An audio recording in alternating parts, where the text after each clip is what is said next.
Hello and welcome back to episode 3 of For the Love of Guitars with Keith and Ubie, the awesome, the wonderful, the spectacular, the amazing. What else can I throw in there? The master of disaster, the dealer of death, Mr. Ubie. Sure, we'll go with that. I mean, I'm gathering titles like the Infinity Zones. Apparently, You gotta have one for every finger. So, sorry everybody for the snafus, technical difficulties, and I am just still creating havoc, wreaking havoc on everything right now. Okay, I just need to get my hand off of the mouse, basically. it's a learning curve, and not just OBS, but streaming in general is a learning curve. I mean, I might make it look easy, but you got to realize I was streaming on Twitch for 4 years, 5 years before coming over to YouTube. So I've had this type of stream so many times it's not even funny. Oh man, yeah. Well, it's one of those things. You do it a few times, get a few of those under your belt, and then easy peasy. But I think it's getting a little bit better and better as we go. This is probably the biggest technical snafu, but just want to say thank you for everybody that's joining us today. We have David in the house. We have Brian from Searching for Tone in the house. We have Snug, aka Snug, in the house, and I'm pretty sure we're gonna have a few more people join, and maybe a few that haven't even commented yet. So, before we get into our big topic, what do we have going on in the world of the Ubie? I am working like the proverbial one-legged man in a butt kicking contest recently. So the entries for backing tracks for Song in the Hat 2025 are closed. That was Friday. So this weekend is going through all of the entries. I think there's like 10 or 11 that I need to go through and basically make sure they're all the right format, make sure they're all in a listenable state, maybe put some additional post-production mastering on them, maybe to bring out parts of them here and there. And then we'll get that all sorted out, and everybody who entered, they'll get their randomly selected tracks back so that they can work on their solos over those tracks, and we can in 2 weeks time after that we will have on live stream I will play them all for everybody, and we'll all just enjoy the collaboration. No names, so that there's no need for anybody to feel shame or anything along those lines. It's just make music together and have a good time. That's wonderful. Man, I completely missed a boat on that. I didn't put one in. I've just been inundated with nothing but busyness, but it comes with the territory of having a family, a full-time job, a YouTube gig, and a house to take care of, and a wife to spend time with. So gotta remember to do that. So yeah, those are very important. Yeah, I know, the biggest supporters, right? Well, that's really cool. So I'm really looking forward to that stream. Do you have any idea when that's going to be? Yeah, so the deadline to get them back in is going to be 2 weeks from this Monday when I send them out.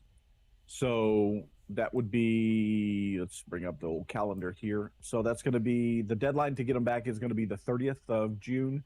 I will probably do it on the July 7th stream. Well, that's going to be awesome because that also happens to be my birthday. So my July 7th Monday night stream will probably be the stream that I release them. And then I'll do a full, honest to goodness, produced video for them as well, so that people who can't make the stream can still have a great experience with it. Well, that's really cool. That's really cool. I mean, that's the whole goal of this whole thing. It seems like there's a couple of mindsets out there. There's a lot of people that are really focused on gear and gear acquisition and just the thought of buying and collecting and getting all the different toys and gadgets that come with guitars. And then there's another set of people that'll take any cheap guitar and just try to make music with it. And there's a lot of mixes. It's a Venn diagram. Yeah. Yeah. And I kind of want to try to mix the two. I encourage people who don't have gear to play. I mean, because it's one of the worst things that you can do to yourselves is if you have music in you and not get it out there because you think I'm not good enough or my equipment is not good enough or those sort of things. But it's also, and this is not a knock to people who are into this for the gear acquisition aspect of it, but the toys are much more fun when you play with them. Right. So you kind of want to get out there and do something with them. And so that's actually kind of where I try to inspire in both those directions, so that one, the gear lists will play, but I also want to get the gear full to get out there and play. Right. I mean, yeah, I mean that's one of those things. There definitely is a sect of people. You know, we have the common. I guess it's in the guitar circle, the whole dentist with the PRS thing, or only dentists buy PRSs or Gibson guitars and things like that. Do they actually play them? I don't know. I'm gonna ask my dentist next time I get my teeth checked, if he has a PRS. It's like, hey, do you play guitar? How about I give you some lessons and maybe you don't charge me for dental maintenance. No kidding. Trade is a great thing, and another good thing about the doing a collaboration like this is it's not locked to very much. I mean, there's very little constraints on what we did for what you had to do, Mm-hmm. requirement wise in your tracks, which opens it up to people doing different genres, which kind of is a good segue into your topic for today, in that it it allows people to express their favorite genre maybe with their backing track, and then maybe you get a backing track that's out of your genre, and then you're going to solo over something that's a little Right. different than Yeah. what you're used to. I know where you're going there, Ubie. I know exactly where you're going. But before we touch on that, I want to acknowledge 3J Music hopped on and he made a well. First of all, welcome. 3J Music. He made a comment. The toys are more fun when you play with them. He said that's a T-shirt, and I think you're right there. We tend to typically like the collectors that collect things, statues, or like with Nintendo, they have those little amiibo and they don't take them out of the Hmm. box. I told my son as soon as we got all this stuff, I was like, those are coming out of the box and we're gonna use them. You buy fancy tools, use the hell out of them. Just beat it up. That's what they're for. Don't be scared to use it. And same thing applies with the gear and all that. Buy the nice stuff and use it. If you don't have nice stuff, just don't let it stop you, right? Which I'm a big proponent of because you could make great. Look at it this way: you go back to the early recordings of the '60s. I say early because obviously there was a lot of recordings before them, but that's electric guitar and rock and roll became a thing, and genres exploded. You had rock, you had the folk scene, country, and reggae was born in the '60s out of ska or whatever that was before then, and the stuff that they used there was just so rudimentary compared to what we have now. I mean, I think there was this guy, I forget his name, this kid. His name was something Lacey. I think it was like Eddie Lacey. Not Eddie, that might be a guy. His last name was Lacey. I think he won, he was a featured artist and he recorded everything. A featured artist, what does that mean? I don't know. I think he was nominated for a Grammy or something like that. He did everything with a guitar, his iPhone, and an iRig. That's how he produced all of his music. It's in your pocket, and he lived out of his car. So it really doesn't Yeah. matter, right? That's the whole point. Well, think about the fact that for example, moving it back to one of my genres, heavy metal didn't come about because they were trying to play these crazy deep distortions and fuzzes and overdrives. It came from broken equipment. They were literally Hmm. playing on broken equipment that caused the sound, and they're like, this is a really cool sound, let's do something with it, and it turned into an entire genre of that really influences a lot of guitar players these days. And again, it wasn't the initial wasn't intentional. It was just this is the gear they had. These were broke musician type guys who were playing. A ripped a cone on a speaker caused a certain sound. Right. A blown capacitor in an amp caused a certain sound, and they're like, "Wow, okay, that's kind of neat. I can make something out of that." Yeah, and that's like the definition of embrace the suck. You break something, it's don't dismiss it just because you think it sucks now, right? And no, just make something out of it. You take it, and I don't know what the good analogy is. Turn dirt into gold. That's not. I just made that up, but But 3J Music, there's nothing he mentioned. He's got a PRS, and he's not a doctor or a lawyer. Nothing against PRSs. I want a PRS. Don't get me wrong. I want a PRS. I Don't mean, feel who bad. doesn't want Yeah. a PRS? I think that whole thing. I've heard it thrown about that way because they're really nice guitars and they're also really typically on the pricier side. Same thing with Gibson, like pure straight up Gibsons and all that. Oh, those are doctors' guitars. Those are the only people that can afford them. Do you even know how to play? You're just fixing people's teeth. I think personally, from our group, Brian from Searching for Tones probably paid for a PRS from his lawyer after eating that Sweetwater candy, or for his Yeah. dentist after eating that Sweetwater candy, bit of honey. He actually had a PRS come through Gave it for a away. giveaway. So Yeah. yeah. Who ended up with that?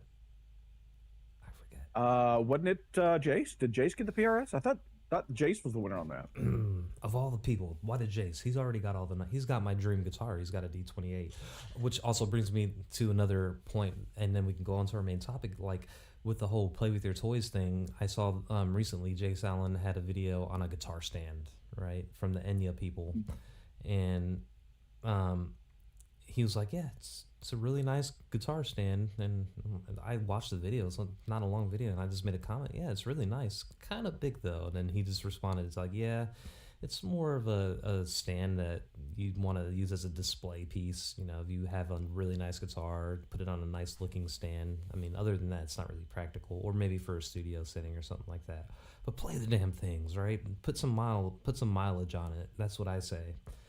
But yeah, Brian did confirm it. Jace won it. He said the moniker is with the expensive 10 tops and 4K plus guitars. It's with their expensive 10 tops. Okay, so the $4,000 PRS is Yeah, those thing. the Dragon Inlay series are ridiculous on their prices. So I just remember Santana when he had that big kind of resurgence in the mid 90s with the Rob Thomas and that Smooth, and that whole album won a ton of Grammys. He was using a PRS on there and everybody was going nuts over that stuff. And in all the guitar magazines, the ads for the PRS, those just look so out of reach and out of sight. But I've never played one before. I wish one of these days I will, but it's not in my immediate future. So, but yeah, let's circle back around to your little, not your little, your wonderful the collaboration that you have going on. I love the fact that you did mention that it's pick your own genre or something that you feel comfortable with making, and kind of shuffle it around, hand those beats or tracks or backing tracks back out to people at random, and give them something that they probably never have attempted before as far as learning a different genre, right? So, I mean, was that part of your initial goal with this whole thing, was to see what people come up with? Or yeah, it absolutely was. So my goal on this was I wanted to give people the best possible experience that I could, similar to what I had. So one of the things that jump started my channel and my return into my guitar journey once I started playing again was that right about the time I was pushing my channel back out there, the Jared Dines largest shred collab 7 he just opened up the call for that, and I am not a shredder. I'm closer than I used to be, but I'm definitely not a shredder. And I definitely at this point in time wasn't, especially considering I was still playing on that Kona acoustic electric on that Rocksmith cable. But I was like, you know what, those are excuses. If I'm going to say embrace the suck, I mean, I want to someday, I want to be able to have some competency in shred, so why don't I give it a shot? So I did it, put it out there. It was the feeling of becoming part of that collaborative community. I didn't get spotlighted. I didn't get into the showcase. I didn't get voted on or anything like that. But putting it out there and having people comment on it and rally around that situation was amazing. And the process of doing the solo over a 200 BPM backing track, I mean, it's ridiculous for me. There's no way. How the heck do you play over a 200 BPM backing track when you're me? Well, it's simple. You play it as halftime. Yep. But I went into it, and instead of saying, man, I can't do this, it was, I'm going to give it a shot. Mm-hmm. And it pushed me musically. And it was fun to be pushed musically, because it was a situation where I'm like, this is not my genre. This is not my speed. This is not what this equipment is designed for. So it's going to suck. So I gave myself permission to suck. And so instead of worrying about making it great, it was just the experience of doing the collab. And I wanted to give that same thing back. So my hope is that some of these people who receive these backing tracks are receiving a backing track that is a little out of their personal comfort zone. Not so far that it's intimidating, but just, like, well, I don't normally play this, but, it's got a good groove to it. Maybe I can come. That's the kind of thing that I'm kind of hoping that a lot of people get with getting a track like this.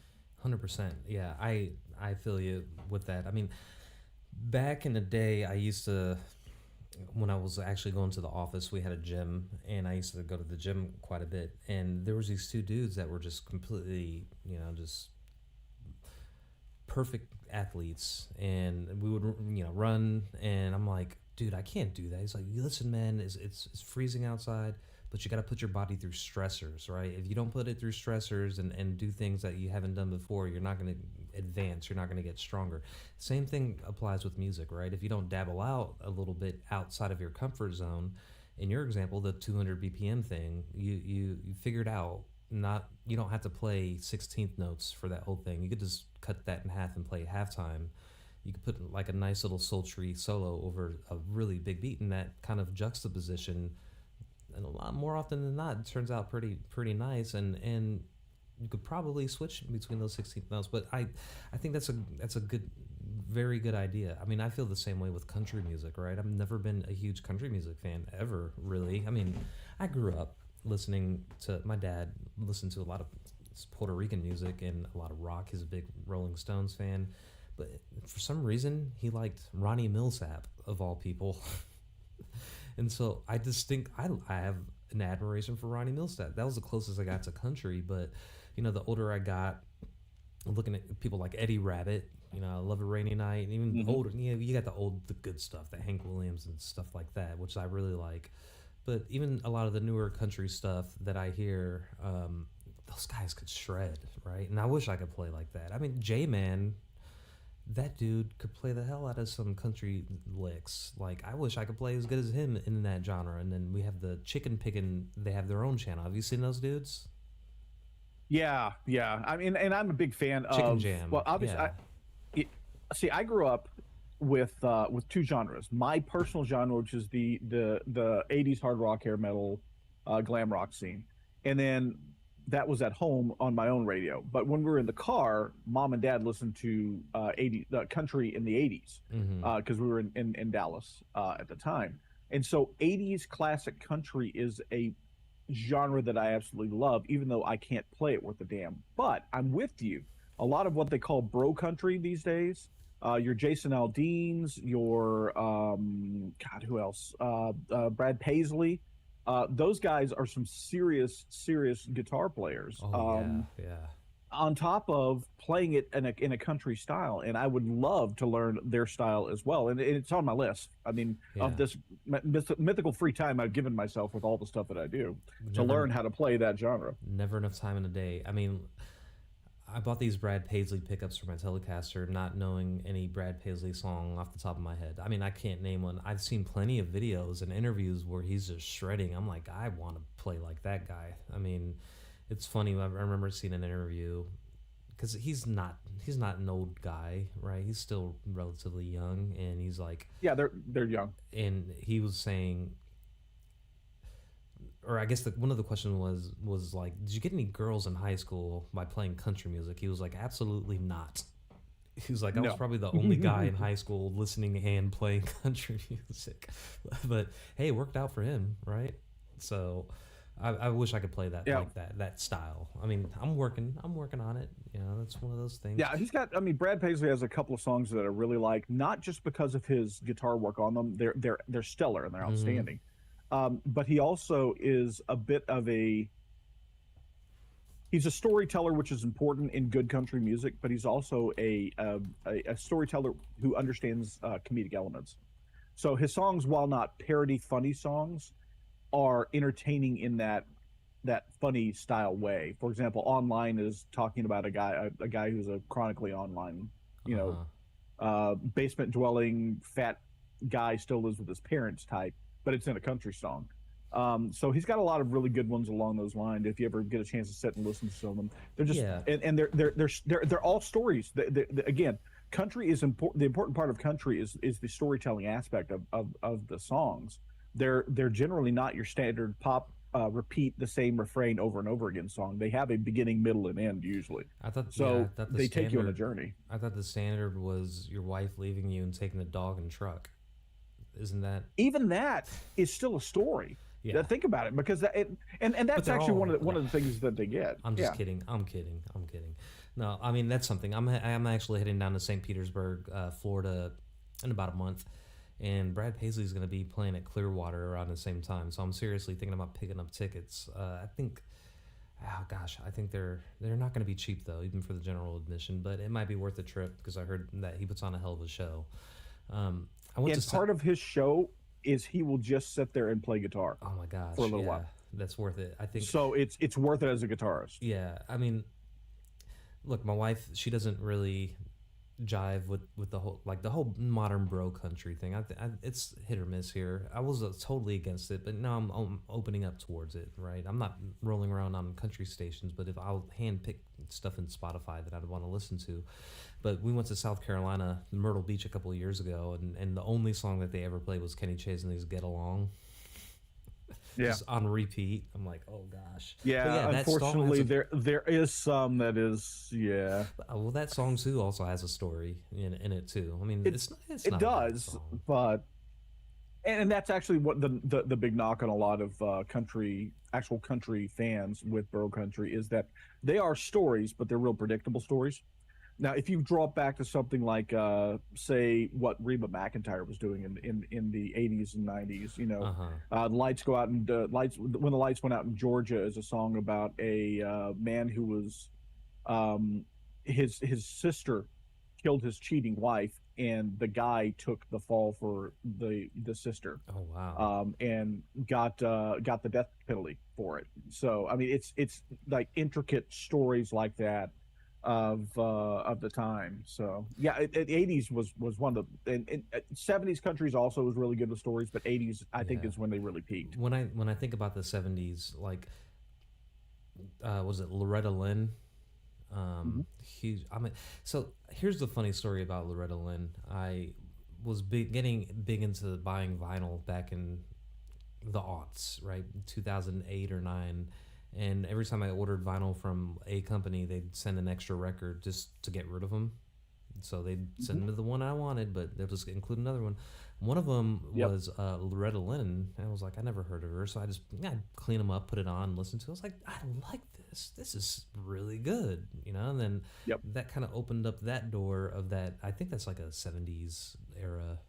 She do Yeah, Coal she was Miner's Daughter originally? mid to late 70s, and yeah, that's one of her most favorite songs, Yeah. famous songs. So Yeah, I don't think that song was on that album, but that whole thing was really good. I really dug it. But yeah, I mean, look, that speaking of getting outside of your genre, that was probably the farthest of a genre that I've ever ventured out into was this whole country thing, and it's made me a better player. I mean, learning how to do country bends, and playing with a little bit more of that twang and embracing a major scale a little more than I normally would, because my whole life up until then was just minor scale, minor scale, minor scale, and it's not all about that, right? You got to be able to change, and that's what learning that did for me. Was it helped me understand that I don't need to be stuck in minor pentatonics, right? mhm. And things like that. And that's the first thing that comes to mind for me. I mean, what's another kind of random thing for you that you think has probably maybe helped you as far as dabbling outside of your comfort zone? Yeah, so the first thing that I tried to do when I obviously my guitar journey was that I didn't feel like I could do leads. I literally thought that I would forever be a rhythm guitarist, and there's no knock on that because Mm-hmm. the rhythm guitar is 80% of the song. Period. It's one of the most important things. That's one of the reasons why you have these people who are technical shredders. They do nothing but shred, Mm-hmm. and they're forgotten because their songs just aren't really all that memorable.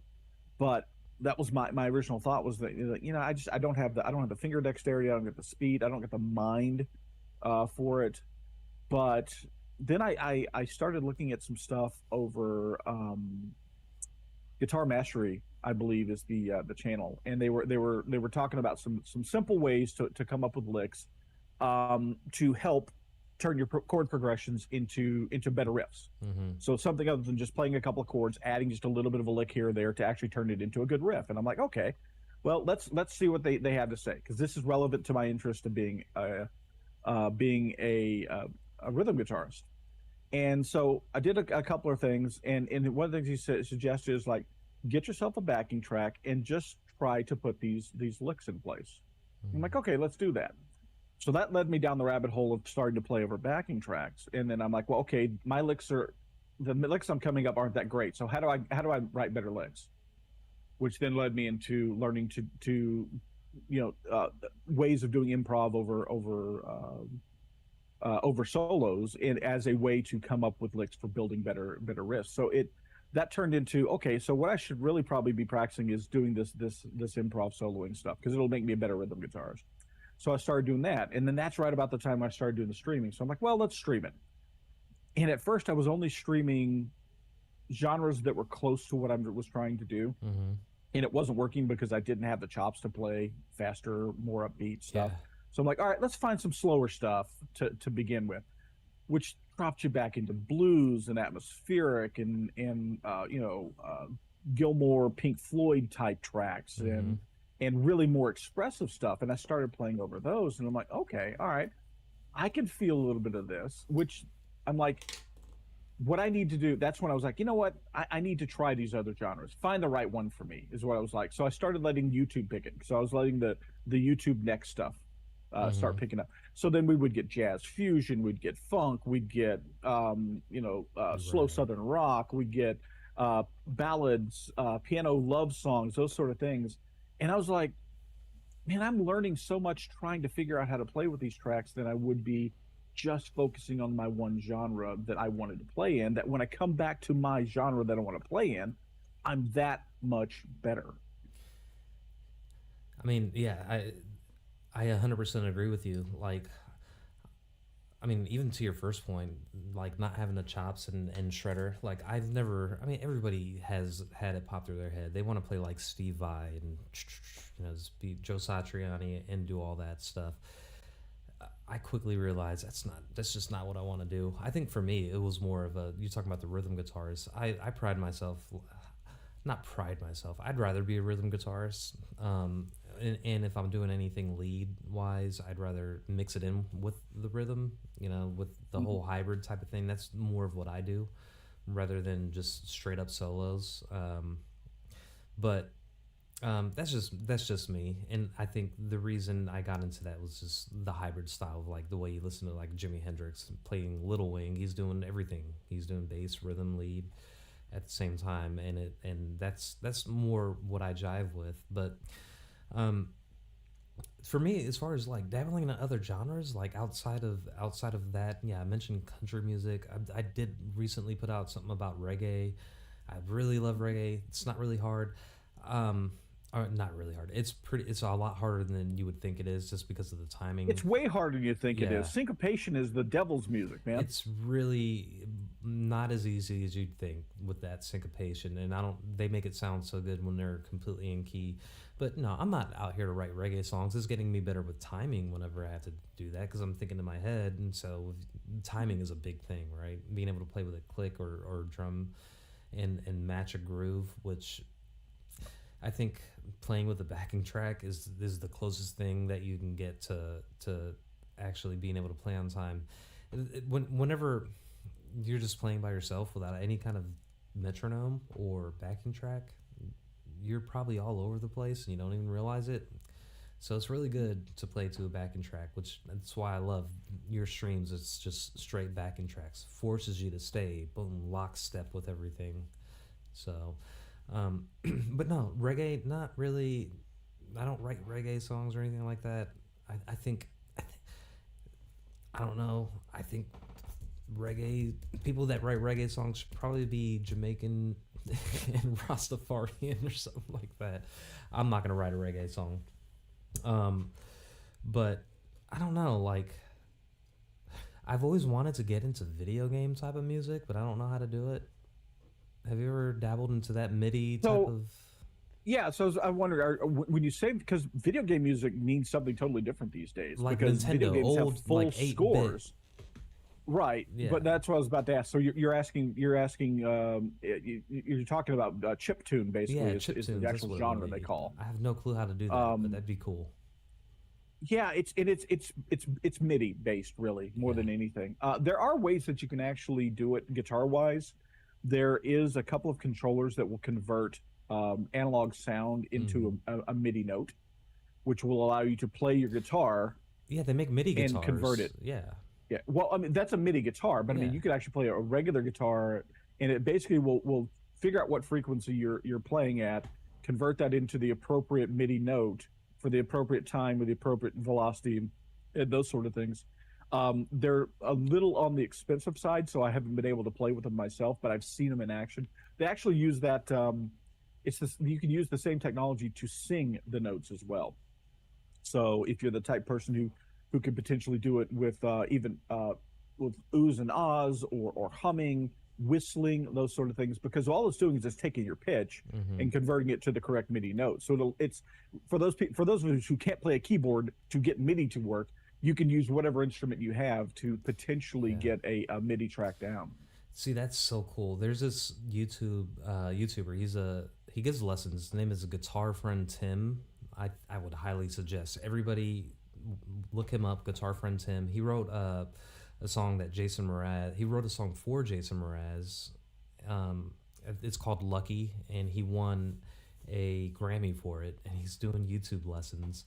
But he has this MIDI guitar that he'll play and do his YouTube lessons, and there's a picture of the fretboard right there on the screen, and it'll show you exactly all the notes he's playing while he's playing it live. It's dynamic to the bends. It's freaking amazing.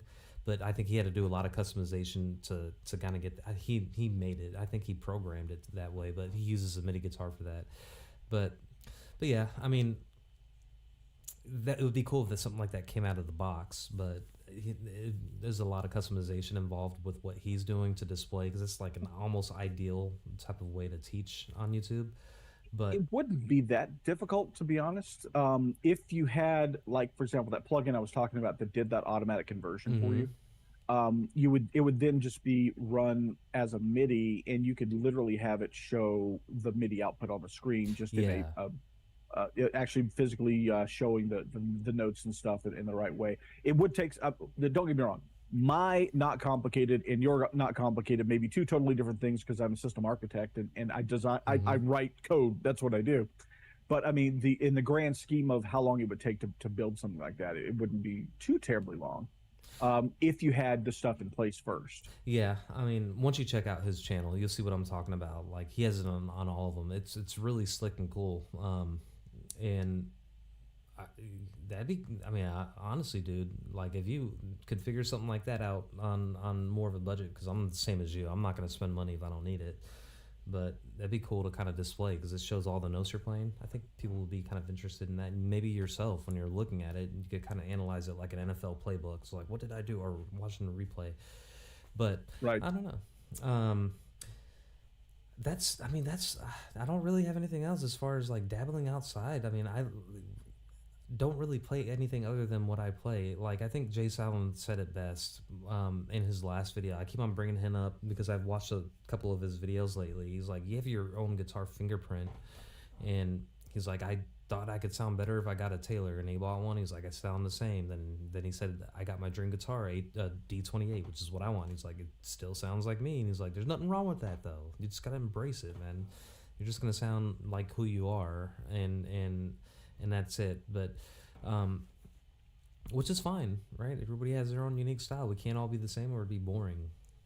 Well, that's actually something that's very important as a guitarist, but not every guitarist understands, is that it is important for you to be able to get to the point in your playing where you can play something and somebody can hear it without seeing who's playing it and go, Mm-hmm.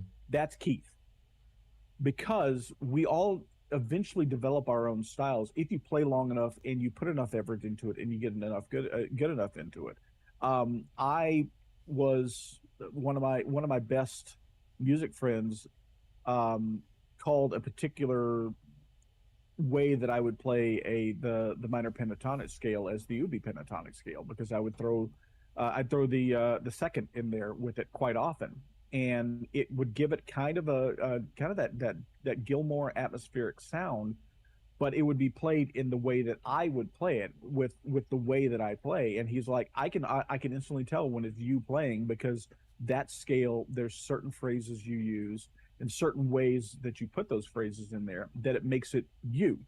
And I was like, it threw me, because it was like I expected years down the road that people would be like, yeah, that's Ubi. Kind of like you can listen to something and go, that's Eddie Van Halen, that's Stevie Ray Mm-hmm. Vaughan, that's Jimi Hendrix, because they had a specific feel. They may be playing the exact same notes as somebody else, but they were playing it their way, and you knew it was their way.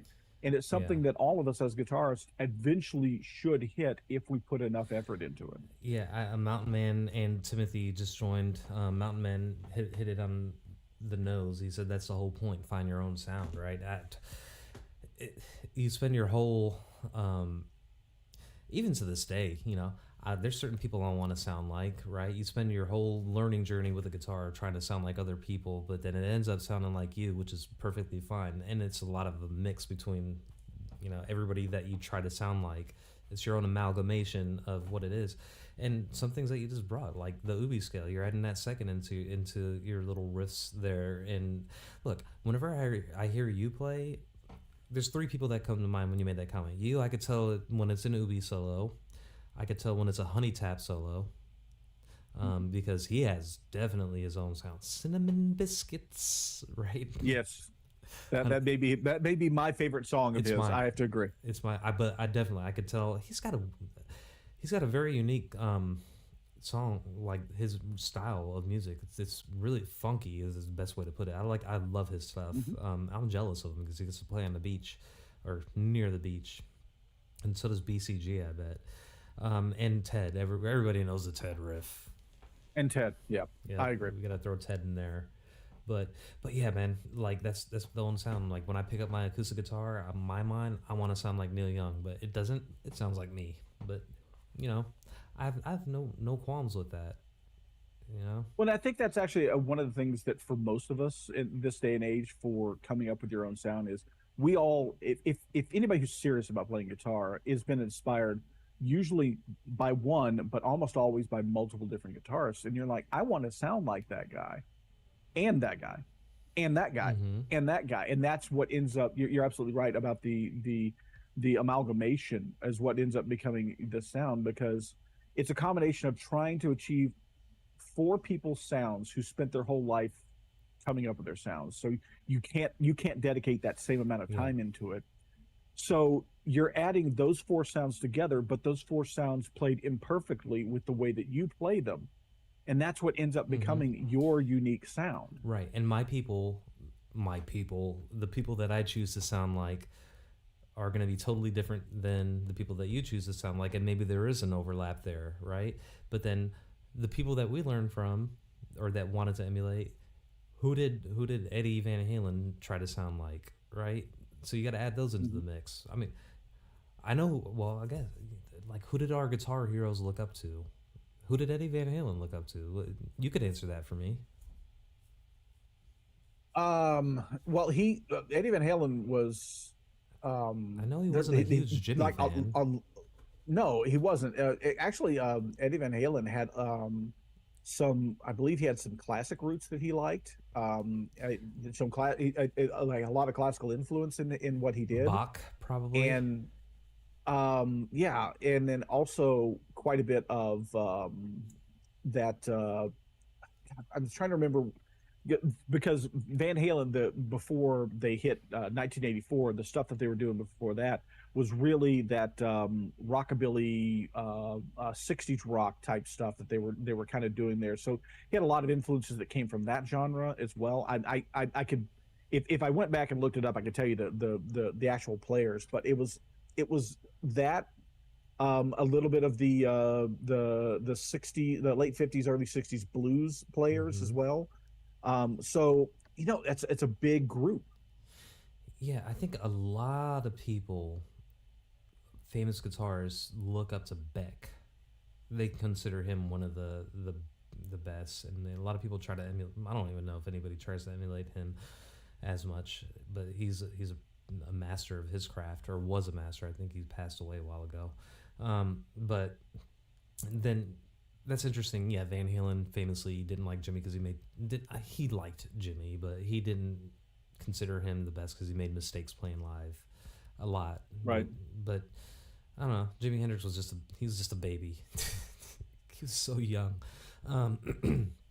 Yeah, but even like Jimmy loved the Albert King, all the three kings, and then oh gosh, Johnny B. Good, Chuck Berry, that was a hero for him too, and a lot of those guitarists. Not even it doesn't stop with Hendrix. Eric Clapton, Jimmy Page, they all played that old blues stuff. The old Delta blues greats and all that. Those are their influences. So if one of mine, and then Stevie Ray Vaughan, obviously drew off of Jimi Hendrix.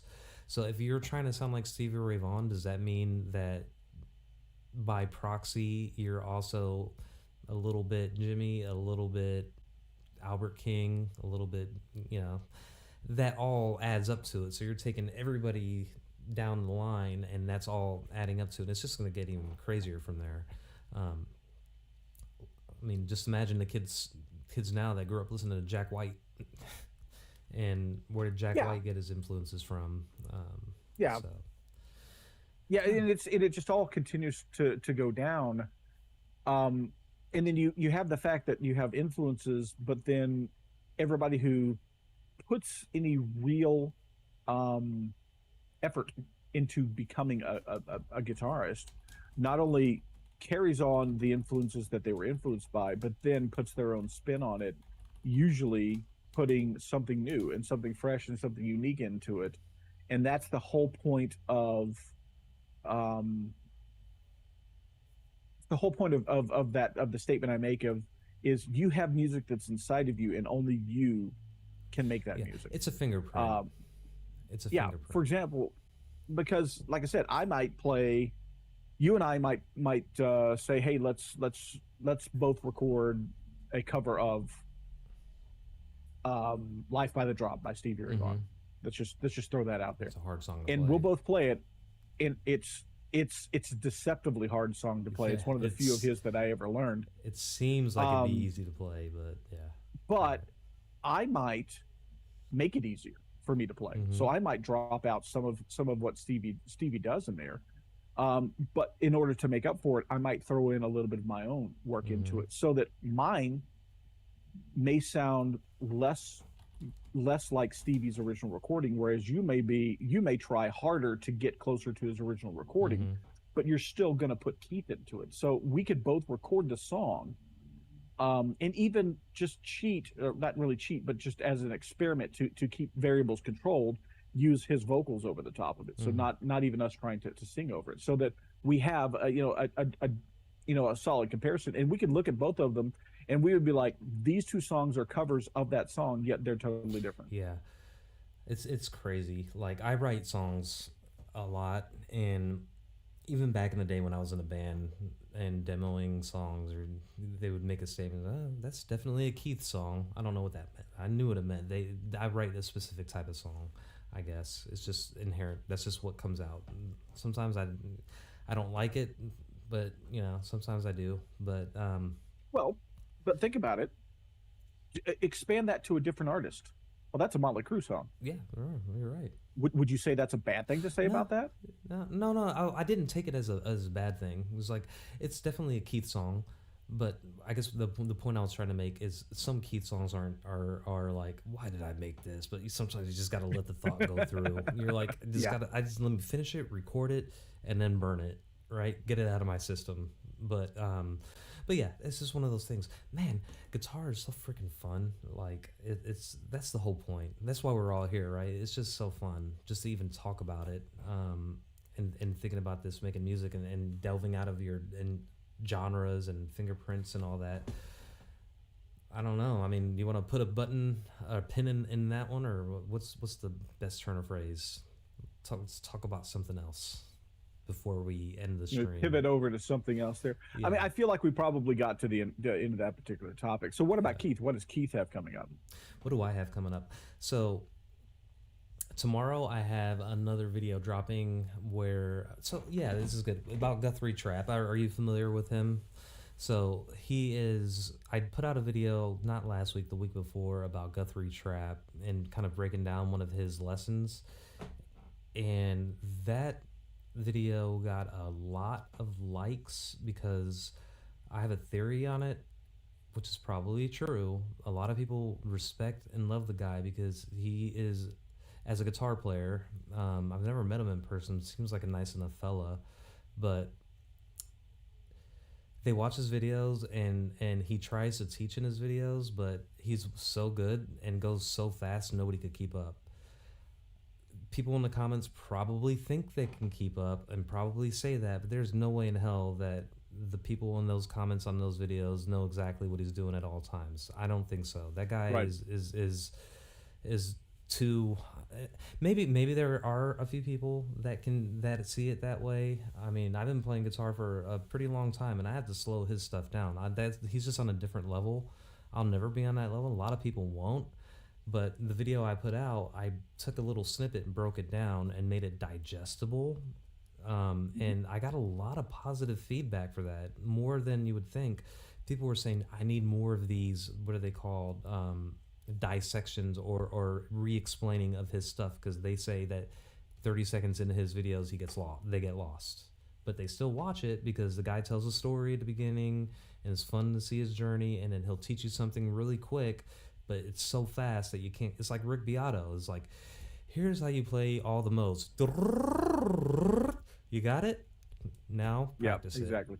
Nobody knows that. They're just too good. So the video I have coming out tomorrow is the same kind of concept. I don't want to be known as the Guthrie Trap breakdown guy, but if people want to see some of that stuff, I'll break them down here and there. So that's what I have coming out tomorrow. Obviously, the stream, always happy to have you on the stream, Ubie, because this is 3 episodes in, and we're doing my schedules every other week, so this is that week. That's really all I have outside of, I'm going to record a different video for next week tonight. Probably delve deeper into obviously more theory, but from a guitar standpoint, man, it's just nothing but practicing and finding time to do all that stuff. It's not enough time in a day to do everything you want, but you know.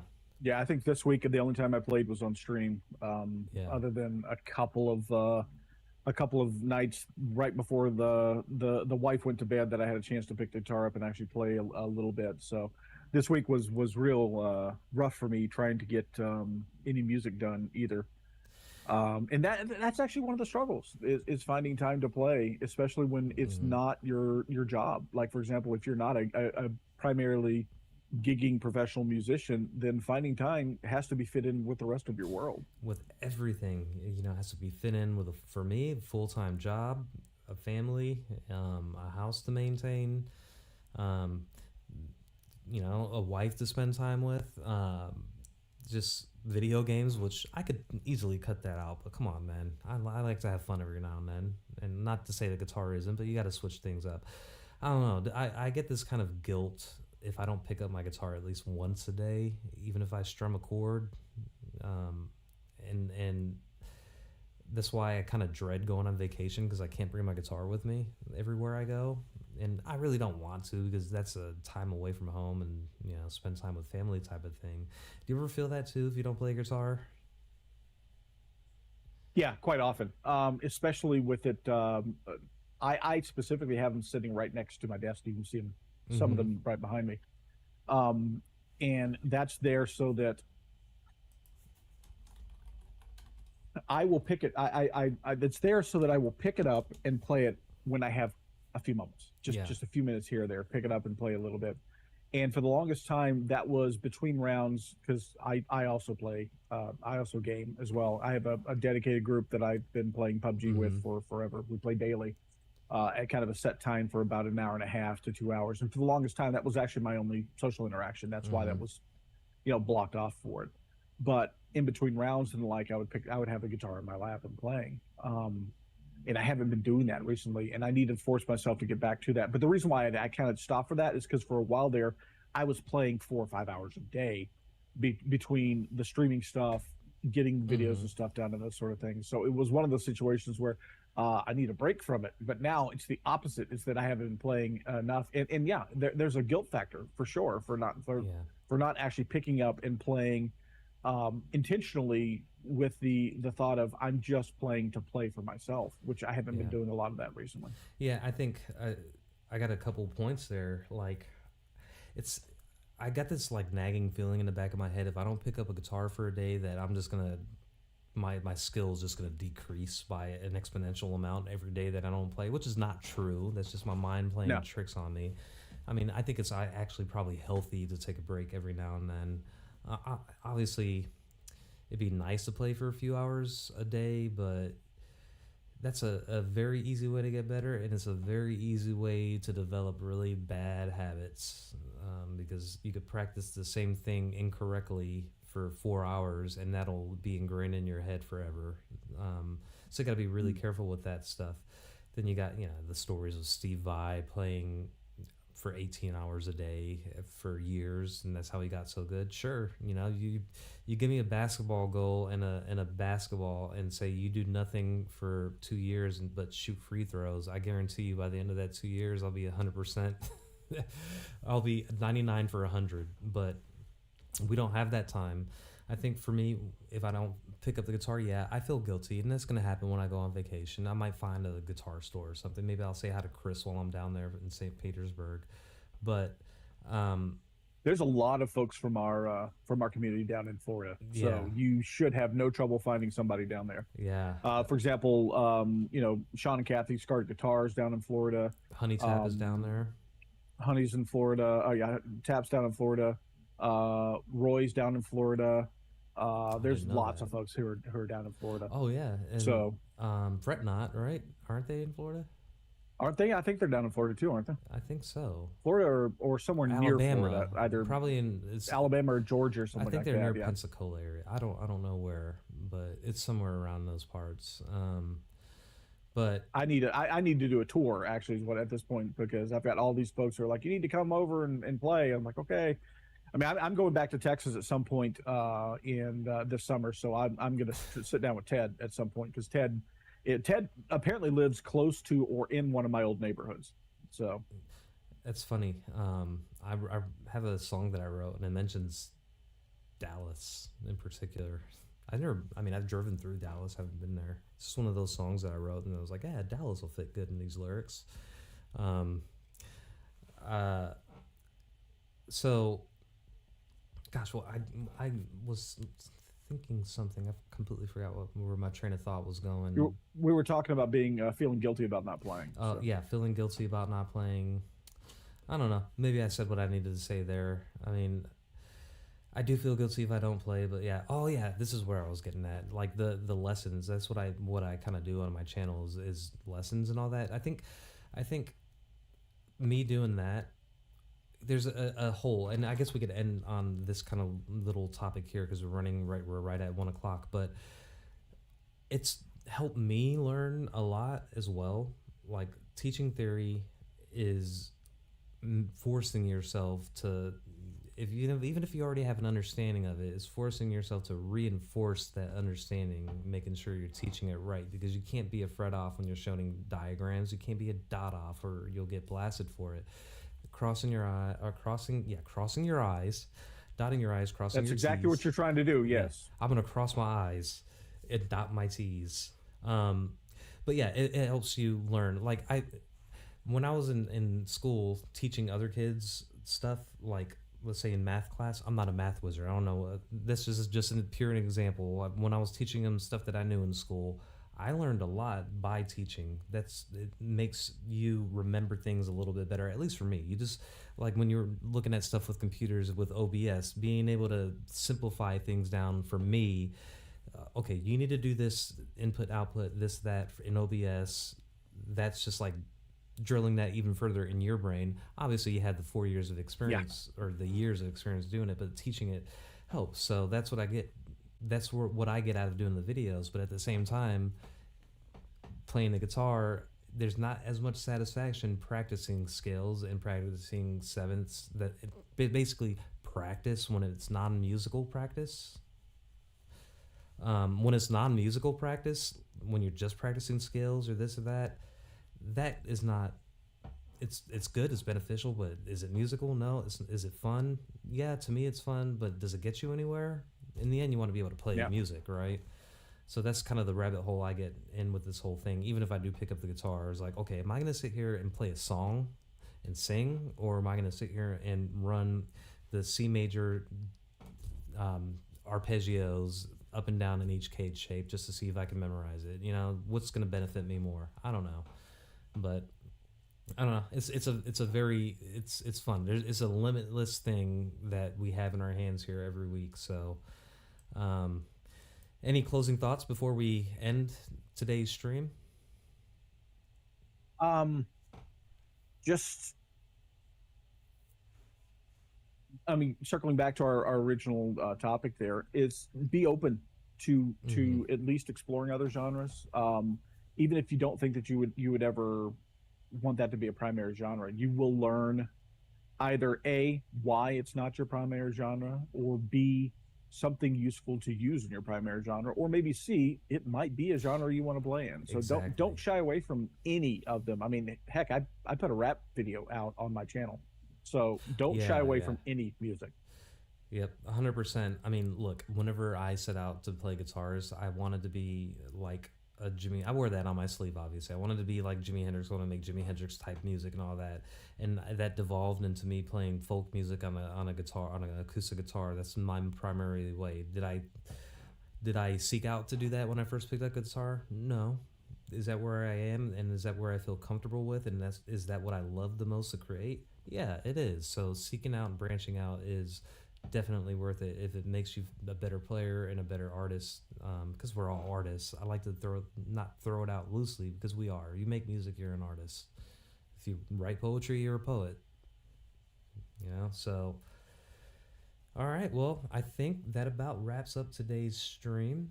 So I would like to wish every father out there a very happy Father's Day, because as the time of this filming, we are on the Saturday before Father's Day. So happy Father's Day to everybody.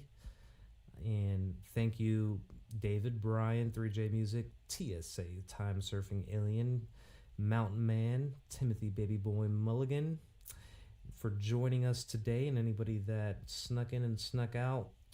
And Um, Snug, don't forget Snug. is Snug? Oh yeah, Snug D, Snug Drawerson. There he is, aka Snug. Thank you for joining us. So, without further ado, I just want to wish everybody again happy Father's Day, enjoy, and I will talk to you guys later. Bye.